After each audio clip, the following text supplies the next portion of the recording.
এটা গীতার একটা মাহাত্ম্য মানুষের মাঝে প্রচার করবে, গীতার যে মহাত্ম্য এটা মানুষের মাঝে প্রচার করবে, মানুষ শুনবে, জানবে যে গীতায় কি আছে।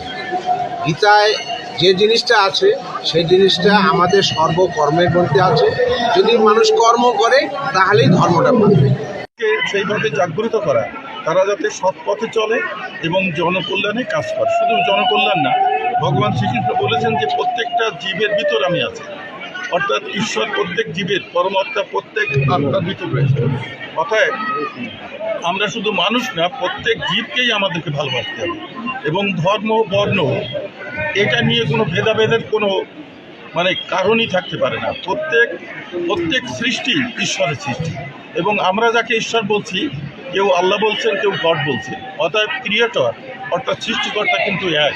এবং বিজ্ঞান, আমি বলবো যে বিজ্ঞানও কিন্তু সৃষ্টিকর্তাকে স্বীকার করে, কারণ বিজ্ঞান বলছে there is a supreme power that controls all the powers.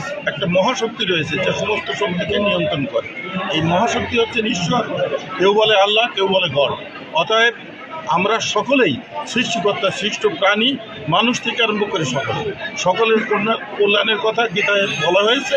এবং গীতা পাঠের মাধ্যমে যদি আমরা উপলব্ধি করতে পারি, তাহলে আমরা সকলকে ভালোবেসে একটা সুখের পৃথিবী তৈরি করতে পারি। আমার মনে হয় যে কর্তৃপক্ষ, আমি যেহেতু এখানে আমি গেস্ট, কর্তৃপক্ষ হয়তো সেই উদ্দেশ্য নিয়ে করেছেন এবং আমি বলবো যে আজকে উদ্দেশ্যটা সেইটা হয় উচিত। আমরা মানব কল্যাণে, পৃথিবীর কল্যাণে, সকল প্রাণীর কল্যাণে আমরা কল্যাণ কামনা করব। শুভ হোক, শান্তি আসুক, সবাই সুখে শান্তিতে থাকুক।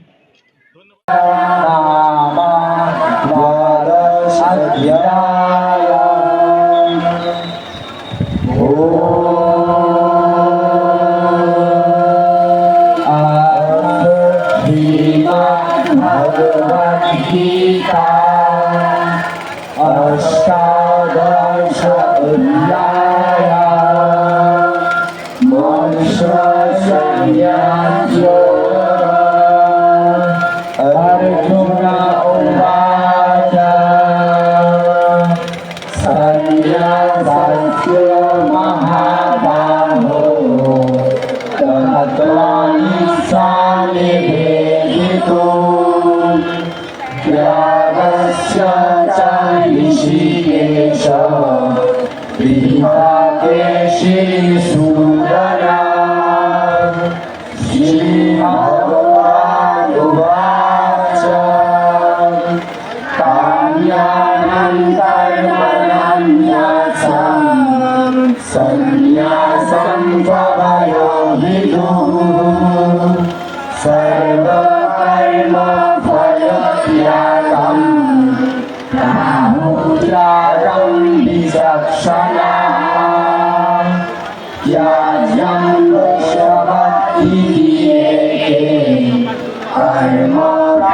बहुमनीषिणः यज्ञदानतपःकर्मो न त्याज्यमिति च अपरे निश्चयं शृणुमे तत्र यारे भारतसत्तमा त्यागी पुरुषो व्याघ्र त्रिविध सम्प्रकीर्तितः यज्ञदान तपः कर्म न त्याज्यं कार्यमेवता यज्ञदान तपश्चैव पावनानि मनीषिणाम्